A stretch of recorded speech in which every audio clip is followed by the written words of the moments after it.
What I remember most about Olivia Rodrigo's 2023 release Guts was just how quickly it transcended the still very gendered fandoms of music that we see today. While the enjoyment of Taylor Swift, Charlie XCX, Billie Eilish, and Dua Lipa do seem rather confined still to one half of the population, almost every guy I knew had listened to Guts within the first week of release and had largely positive things to say about it. When a King's College football player tells you they really got a kick out of Ballad of a Homeschooled Girl, you kind of know something's going on.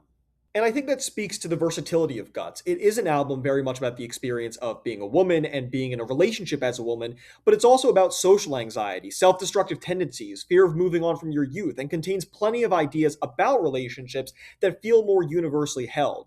Those factors, coupled with the 90s alt rock sound of the album, really contributed to a collection of songs that felt like it had a little something for everyone. Everyone had a reason to at least be interested, to try the album out. And I think on average, people came away very pleased with what they heard. When her 2026 album title was revealed as You Seem Pretty Sad for a Girl So in Love, it was a sign that some of the universality of Guts was going to be lost. This album was going to examine a relationship from a very fixed, specific point of view, and that naturally begs the question. Did that decision make YSPSFAGSIL something that was just a bit too far out of reach for me, something I couldn't quite relate to and subsequently couldn't enjoy? No, I don't really think that is one of the major problems here. I do think this is a lesser album than Guts, but I don't think the conceit of it is really its main issue.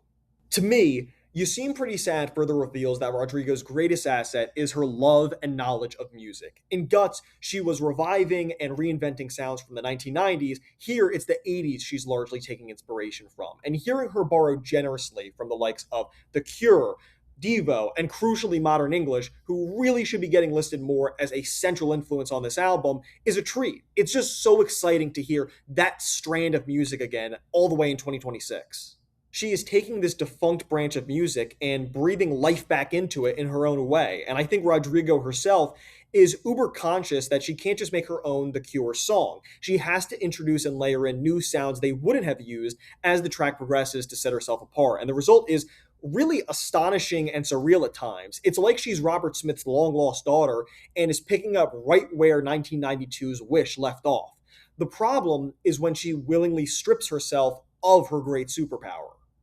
Honeybee and Less are dead on arrival. They are songs that, with the exception of the grating Bad Idea Right, are worse than every single track on Guts by a wide margin, and largely because there's so little music to appreciate. She's armed with nothing but a piano, and neither her vocals nor her writing are enough to salvage tracks that are overly long and overly traditional. They're also the two slowest songs on the album, but it's not like Olivia Rodrigo is just inept at making slow songs. Looking back at Guts, it has more slower paced songs than this one, but they are either salvaged by the creativity of the concept, like Vampire and Lacey, the raw emotion of her vocals, like Making the Bed and Logical, or a mixture of both, like in Teenage Dream. And most of them feature a rather wide dynamic range, wherein Olivia is not afraid to play with the sound intensity of any given track, but those qualities don't migrate over to Honeybee or to Less. They're one note in both sound and message, and it's a bit baffling that someone who felt like they could talk about love in so many ways, not just on Guts, but in this album as well, comes at it from such a conventional angle in both of these songs. I'm hesitant to lump cigarette smoke in the same category just because it does pick up when it goes more explicitly emotional, like when she starts to sing, "It's bone dry," but by then it's 4 minutes of her being low key with an acoustic guitar and singing about how she doesn't like her ex, and yeah, Olivia, you and everyone else on the planet. Lacey being an exception, Olivia Rodrigo is not at her best when she's being low key. She's really effective at making high energy music. She's really effective at making lay your heart out on the table music. But when she's singing along to a guitar or a piano, she makes music that goes in one ear and out the other. Willie Nelson, she is not. And that's where I do believe the intense focus on this Louis character does the album a disservice. Maybe Cigarette Smoke or Honeybee or Less work if they're not all concerned with this individual. But because they are, and because Olivia writes about him everywhere else in the album, there's not much clever things to say about him or her time with him. She writes herself into a corner, and had she carved out a space to talk about other things on her mind, I think the album benefits from it. The fixation on this individual also results in some weird ordering for what's supposed to be a chronological narrative of a relationship. One of the top comments on Rodrigo's song The Cure reads, and quote, "This song said fix yourself in the saddest way," end quote. And it's a great comment. That song has deservedly gotten laurels for turning the breakup song on its head. While so many breakup songs lay blame at the feet of the love interest, in The Cure, Rodrigo points the finger at herself. To have that idea overturned 2 tracks later in a song called What's Wrong With Me, no less, feels like a retreat to reductive, safe roots. While The Cure feels like a true addition to the breakup song canon, What's Wrong With Me is more of the same and occasionally exposes the clunky songwriting that comes out of her partnership with Dan Nigro. Most groan worthy of all, in the lyric, went to the doctor and she said I was fine, tried meditation with a bottle of wine, which has all the creativity of a nursery rhyme lyric. Their shortcomings don't creep their way into every song, but when they do, they are a lot. Like in the line, like, have you ever been to Japan or taken that Eurostar to France? I've been dropping hints all night that I love it if you held my hand, goddamn. That line should be a criminal offense. There are just weird lines here and there that are head scratchers, like that florist line in Purple, and they feel like serious downgrades in intelligence from the level that so much of the album is operating on. And I beg of Rodrigo and Nigro, I beg! Please cut it out with these sections of songs where she's talking through the lyrics as opposed to singing them. It made for a heinous idea of a song and bad idea, right? It torpedoes Drop Dead. It's the worst part of Expectations. It also sounds way too similar to the talking part on Drop Dead. I just don't understand why they are taking away one of Olivia's best assets, the expressiveness of her voice, by making her talk through these lyrics. Whatever rationale they're using to arrive at the conclusion these sections are good, it is the wrong one. Because when she is going all out, this album is slapping harder than Will Smith at the Oscars. Her singing at the beginning of Stupid Song is as visceral as anything I've heard this year, and the part at the end where she roars in singing that nobody's wanted somebody more hits like a truck as well. Her voice just kind of naturally takes on a hint of agony when she's loud. Like, the love she feels for someone is so strong that it becomes a cross she has to bear, and it makes moments like the ones on that song particularly effective.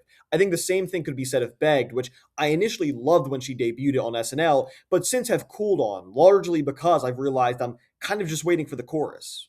The problem with parts of Begged is that she loses much of her expressiveness when she's singing softly. The accompanying guitar is meant to be uninteresting to make space for her, and the songwriting is purely remedial. It's Heartbreak 101, and really, whenever the lyrics have to prop up the album because other elements are less successful, they completely crumble under pressure.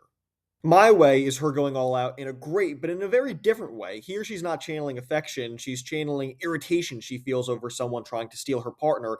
And as someone who really longs for that 2024 era of rap battles, hearing this was a real treat because this is a diss track. To quote RDC World 1, this is disrespectful. And to loop back to what I said earlier, Rodrigo is at her best not when she's fully reinventing the wheel, but taking successful playbooks and making them her own. Fans have already pointed out that this is such an echo of an Avril Lavigne song, and it's true, but Olivia utilizes her own talents to make this song her own. She's definitely a superior singer to Lavigne, and uses lines on this not just to take shots at, apparently, Wendy from Alien Earth of all things, but to go for broke on certain notes, like when she sings Kind of Insane How. I've never heard someone so technically polished on a diss track, and again, her intensity is kind of what makes this track what it is. I think most people kind of pair My Way and Expectations together. They're both upbeat and energetic. They have that kind of signature Rodrigo bite to them. But I think failing to distinguish why those two songs are successful is failing to capture just all of what Rodrigo is good at. My Way is great because even though it lacks the instrumentation you would maybe expect from a musical savant, her singing gives that song life. And Expectations is great because even though it doesn't blow you away vocally, its texture is so dense and so fun. Like, as I was trying to parse out the instruments the other night, I started to realize just how much is going on with the synthesizers and drum machines and things I wouldn't even know the freaking name of. She is not the type of musician who sees addition by subtraction, where her simpler songs are better. The YouTuber Beth Roars made a really interesting video on this, not so much about the lyrics or the production elements, but about the complexity of the singing on The Cure, about how enunciation and a mixture of head and chest voice are employed to give certain moments of the song a particular effect. And you can absolutely see why it's Rodrigo's favorite, because it's a complex song from an artist who obviously loves complexity. In a similar way to how Vampire is so great because it's not just a ballad, it's a song that accelerates as it goes on, Stupid Song is so successful because of how the rhythm of the melody is completely overhauled at various moments and how these varying harmonies come in to support her at different times. To me, the songs are similar because your first impression of them is not honored for the complete duration of the song. I love the way that she sings in a rather lifeless way on Maggots for Brains, and then as soon as she points out that she's like a zombie, she sounds more vivacious, but also sad at the state she finds herself in. Like, her singing is physically embodying a realization that she has been in this daze and that she's upset at how this one person's absence has put her there. I mentioned modern English earlier, and to me, some of the Destin hits on this feel very much in the vein of their 1982 album After the Snow, which historically was a transition for them from their more avant garde roots into music that was more traditional, where catchiness was paramount. I suppose that your typical Pitchfork critic wouldn't consider their music complex, but they were certainly doing a lot more than their pop contemporaries. The atmosphere of the songs on that album is so specific. Like with Melt With You, their most famous song, you listen to the synthesizer and it does create this warm, fuzzy feeling of yearning, but then you listen to the muted vocals of Robbie Gray, and they suggest that you're really supposed to be experiencing said yearning at a remove. Like, shit's not all sweet in the singer's life, even though he's in love, and you don't need to listen to the more definitive lyrics that come later on to realize something has gone awry. That's the exact feeling I have listening to You Plus Me equals less than sign the number three and Purple. The synth is there to create this sweet, dreamy quality for the tracks, but the vocals suggest something is not quite right with her, that the forever of the first track is an impossibility, and the fact she's seeing purple in the second is not necessarily a good thing, which is all but confirmed when she says, I had big dreams till I tied myself to you. And if you think this comparison is far-fetched or that I'm pulling at straws here, just remember the fact that she does sing the words I melt with you on Purple. Coincidence? I think not! The mood of these songs is multidimensional, even if it's wrong to think of the songs themselves as a showcase for technical prowess. The overarching point being that there are so many ways that Rodrigo and Nigro imbue these songs with nuance, and you just end up wishing they stuck to the principle of the more complex the better, as much as they did stick to it on Guts. Guts was such a resounding success that it was always going to be difficult for the follow-up album to live up to it. Guts was so multifaceted, so biting, so fun, yet the faults of You Seem Pretty Sad don't feel inevitable, they feel like unforced errors, wherein its creators overestimated the power of their songwriting and didn't lean enough into what they're so talented at. When they are making songs that are firmly in their wheelhouse, this does feel like an apt and successful continuation of the career of one of pop's most significant names at this current moment. I'm giving You Seem Pretty Sad for a Girl So in Love a 7.5 out of 10. I hope you guys enjoyed this video, and I will see you all next time.